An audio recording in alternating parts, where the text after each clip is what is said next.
अस्सलाम वालेकुम student. Atom के बारे में आज का हमारा लेक्चर है, व्हाट इज़ द एटम। आपने प्रीवियसली सुना हुआ है और बिल्कुल ठीक सुना हुआ है, atom is the basic building block of an compound और molecule. Atom is the basic building block, basic unit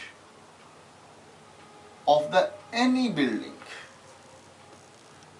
Basic unit जैसे लेट्स सपोज हमारे पास ये एक दीवार हो और इस दीवार के अंदर ये डिफरेंट जो ईंटें लगी हुई हैं, ये इसके क्या है, बेसिक यूनिट्स है। और ये यूनिट्स कंबाइन होके आपस में दीवार बनाती हैं। ठीक है, ये ईंटें क्या हैं, ये इसकी बेसिक यूनिट है। अब ये वाली जो ईंटें हैं, अगर ये हॉरिजॉन्टल अरेंज हैं तो हम इसको दीवार कहते हैं, और अगर यही ईंटें वर्टिकली अरेंज हो जाएं तो आप इसको पिलर कहते हैं। है बेसिक यूनिट ईंट ही, लेकिन फर्क क्या आया उन दोनों की अरेंजमेंट में। फर्क किस चीज में है? दोनों की अरेंजमेंट में। तो इसका मतलब ये हुआ कि अगर ये जो बेसिक यूनिट हैं, जिनको आप केमिस्ट्री की लैंग्वेज में एटम कहते हैं, इनकी अरेंजमेंट चेंज कर दें तो प्रॉपर्टीज चेंज हो जाती हैं। अगर आप इनकी अरेंजमेंट को चेंज कर दें तो प्रॉपर्टीज चेंज हो जाती हैं। जैसे कि आपने इसको इन ईंटों को हॉरिजॉन्टली अरेंज किया तो आप कहते हैं एक दीवार है, और अगर आप इन्हीं को वर्टिकली अरेंज कर दें तो आप ये कहते हैं कि ये एक पिलर है। उसका पर्पस कुछ और है, दीवार का पर्पस कुछ और है, पिलर का पर्पस कुछ और है। दोनों की प्रॉपर्टीज एक दूसरे से डिफरेंट है, लेकिन बेसिक यूनिट दोनों में कॉमन है। डिफरेंस उस यूनिट की अरेंजमेंट में है। इस एग्जाम्पल से मैं आपको क्या बताना चाहता हूं? मैं ये बताना चाहता हूं कि केमिस्ट्री के अंदर जो बेसिक यूनिट है वो तो एटम है। अब आगे डिपेंड करता है उस एटम की अरेंजमेंट के ऊपर। डिपेंड किसके ऊपर करता है? उस एटम की अरेंजमेंट के ऊपर। इसकी अरेंजमेंट डिसाइड करेगी कि इसके अंदर कौन कौन सी प्रॉपर्टीज एग्जिस्ट करती हैं। तो what is the atom? Atom is the basic building block, is the basic unit. तो ये बात हमारी बिल्कुल ठीक है, हमारी जगह के ऊपर। तो ये जो आपने सुना हुआ है, ये बिल्कुल बात यहां तक ठीक हो गया। ये प्रीवियसली नॉलेज है हमारा। अब ये जो ग्रीक फिलोसफर हैं, इनका जो कॉन्सेप्ट है ना अबाउट द एटम, ये बहुत पुराना है। ये बिफोर कबल मसीह 400 साल एटम का कॉन्सेप्ट एग्जिस्ट करता था। बिफोर 400 ईयर्स, ठीक है, एटम का कॉन्सेप्ट। और इनमें जो एक काबिले जिक्र नाम है ग्रीक फिलोसफर्स के अंदर, वो है बेटा जी डेमोक्रिटस। किसका नाम है? डेमोक्रिटस। ये जो डेमोक्रिटस था, इसने कहा कि एटम जो है ना, एटम ये क्या चीज है? इसने कहा जी, ऐसी छोटी से छोटी चीज जिसको आप फर्दर उससे छोटी चीज में कन्वर्ट ना कर सके। ठीक है, फर्ज करें कि हमारे पास यहां पर कोई, मेरे पास ये कोई एक कोई भी किसी भी मटेरियल की बनी हुई ये एक चीज है, एक कॉइन है जो कि पीतल का बना हुआ है, ब्रास का बना हुआ है। इसको मैं काटता जाऊं काटता जाऊं काटता जाऊं, इसके छोटे छोटे यूनिट बनते जाएंगे। फिर उनको काटता जाऊं, फिर उसके छोटे यूनिट बनते जाएंगे, फिर उसको काटता जाऊं, उसके छोटे यूनिट बनते जाएंगे। एक हद ऐसी आएगी इसके अंदर जब उन छोटे यूनिट्स को आप फर्दर उससे छोटे यूनिट में तकसीम नहीं कर सकते। तो इसने कहा कि ऐसी चीज जिसको आप फर्दर तकसीम ना कर सकें, उसको एटम कहते हैं। ठीक है, उसको क्या कहते हैं? एटम कहते हैं। और आपने ये पढ़ा होगा कि old concept about the atom वो क्या है जी? Atom is a smallest part. आप क्या कहते हैं जी इसकी डेफिनेशन में? Atom is the smallest part.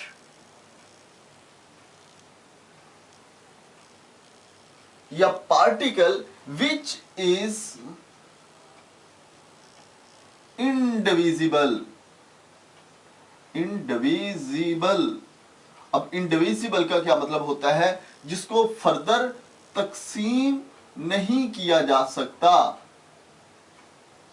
ठीक है, जिसको तकसीम नहीं किया जा सकता उसको इंडिविजिबल कहते हैं। तो वो स्मॉलेस्ट पार्ट जो कि इंडिविजिबल हो, ठीक है, वो क्या है जी? उसको एटम कहते हैं।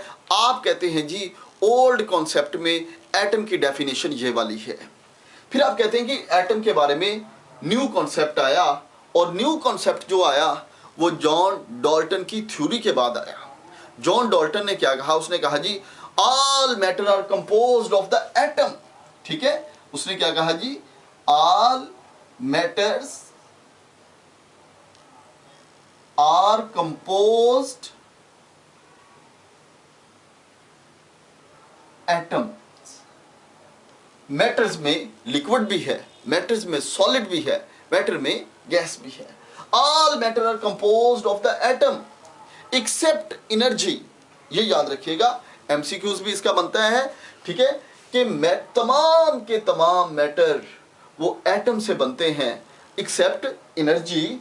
इसने कहा जी तमाम के तमाम जो मैटर्स हैं वो कंपोज्ड होते हैं from the atoms and they have different properties in their different arrangement. ठीक है, तो वो जो एटम की अरेंजमेंट डिफर है वो उनके अंदर डिफरेंट प्रॉपर्टीज को इनके अंदर वो क्रिएट करती है। ठीक है, वो डिफरेंट प्रॉपर्टीज इसके अंदर क्रिएट करती है। तो जॉन डाल्टन भी एग्री था इसी के ऊपर कि एटम वो वाला पार्ट है जो कि इंडिविजिबल होता है।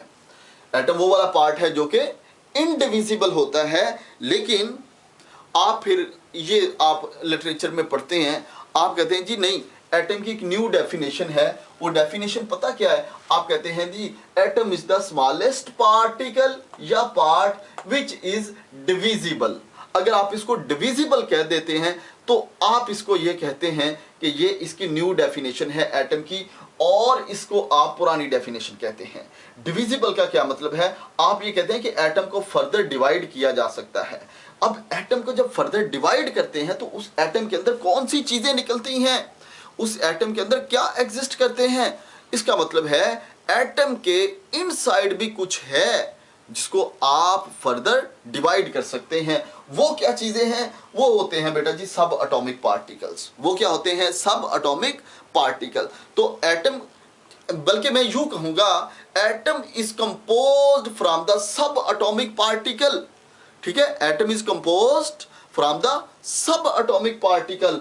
और इन सब एटॉमिक पार्टिकल्स में क्या होते हैं? इनमें होते हैं बेटा जी इलेक्ट्रॉन, इनमें होते हैं प्रोटॉन, इनमें होते हैं न्यूट्रॉन, इसमें होते हैं न्यूट्रिनो, इनमें होते हैं पॉजिट्रॉन,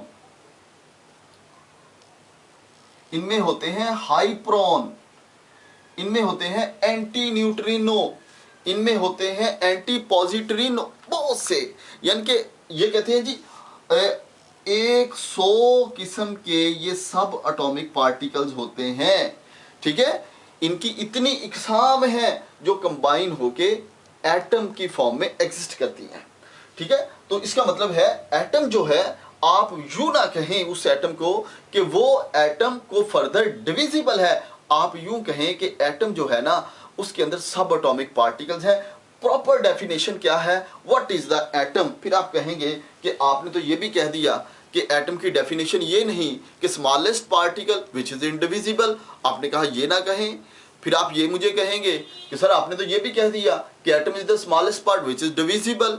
आप ये भी नहीं कहते, तो फिर आप क्या कहते हैं? मैं ये कहता हूं atom is the smallest particle which is participate in the chemical reaction.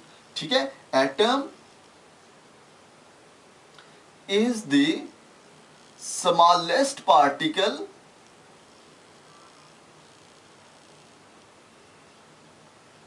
which is participate in the chemical reaction। जो केमिकल रिएक्शन में पार्टिसिपेट करे वो एटम है।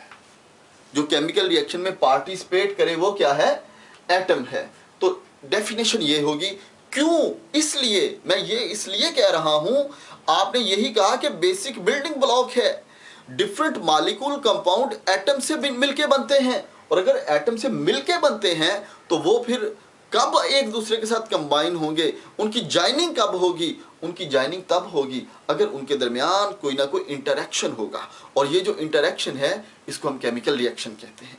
ये जो इंटरेक्शन है इसको हम क्या कहते हैं? केमिकल रिएक्शन कहते हैं, कि ये इसके अंदर एक केमिकल रिएक्शन होता है। एग्जिस्टेंस ऑफ द एटम, ये बात भी पुरानी है।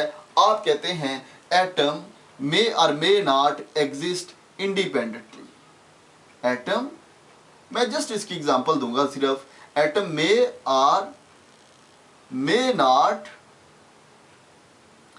Exist independently.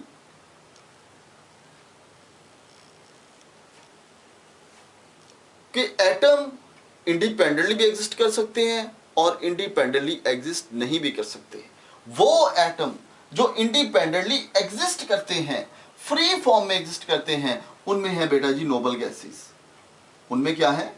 Noble gases. उनमें है जी हीलियम, उनमें है नियॉन, उनमें है आर्गन, उनमें है क्रिप्टॉन, उनमें है। तो ये नोबल गैसेस जो है ये क्या है? ये इंडिपेंडेंटली एग्जिस्ट करती हैं। और वो एटम कौन से हैं जो इंडिपेंडेंटली एग्जिस्ट नहीं करते? वो है बेटा जी नाइट्रोजन, वो है बेटा जी ऑक्सीजन, वो है बेटा जी हाइड्रोजन। अब देखें ये इंडिपेंडेंटली एग्जिस्ट नहीं करते। हमारी जो बॉडी है, हमारी body, this is also a matter, और इस मैटर की कंपोजिशन में भी 3% नाइट्रोजन होती है, 3% नाइट्रोजन होती है, और सबसे ज्यादा जो कंपोजिशन होती है वो ऑक्सीजन की होती है। हमारी जो बॉडी है, हमारी इस बॉडी के अंदर कार्बन भी है, हमारी इस बॉडी के अंदर ऑक्सीजन भी। आप कहेंगे ये ऑक्सीजन, नाइट्रोजन, ये तो गैसेस होती हैं, जबकि हमारे पास तो ये गोश्त और हड्डियां हैं। भाई हमारी जो बॉडी का मेन पार्ट होता है, जो मेजर पोर्शन होता है ना, वो वाटर होता है। और ये वाली जो चीजें हैं ये in form of the water हमारी बॉडी में एग्जिस्ट करती हैं। ठीक है? Oxygen, hydrogen in form of the water, nitrogen in form of the solution, ये हमारी बॉडी में। तो ये जो हमारी बॉडी है ये भी this is the matter, this is also composed of the smallest part. उस स्मॉलेस्ट पार्ट को हम एटम कहते हैं। तो तमाम के तमाम मैटर, तो ये वाली जो जॉन डाल्टन की बात है ना, कि तमाम के तमाम मैटर्स वो कंपोज्ड होते हैं फ्रॉम द बेसिक यूनिट, और उस बेसिक यूनिट को क्या कहते हैं? एटम कहते हैं। तो ये इंडिपेंडेंटली एग्जिस्ट नहीं करते। तो कुछ इसके अंदर इंडिपेंडेंटली एग्जिस्ट करते हैं, और कुछ ऐसे हैं जो इंडिपेंडेंटली एग्जिस्ट नहीं करते। तो ये क्या है जी? सब एटॉमिक पार्टिकल। इन सब एटॉमिक पार्टिकल में आपने जो मेजर याद रखने हैं वो ये 3 याद रखने हैं, इलेक्ट्रॉन, प्रोटॉन, न्यूट्रॉन। वो भी एग्जिस्ट करते हैं, लेकिन मेजर बात हमारी इसी के बारे में होगी, क्योंकि हम बेसिक कॉन्सेप्ट के बारे में जानना चाहते हैं। तो बेसिक में हम इन तीनों को डिस्कस करेंगे। हाँ, ये बात का आपको पता है कि इलेक्ट्रॉन के ऊपर चार्ज नेगेटिव होता है, प्रोटॉन के ऊपर चार्ज पॉजिटिव होता है, इसके ऊपर चार्ज पॉजिटिव होता है, इसके ऊपर कोई चार्ज नहीं होता, इसके ऊपर नेगेटिव चार्ज होता है। तो ये चीज़ें आपने याद रखनी है।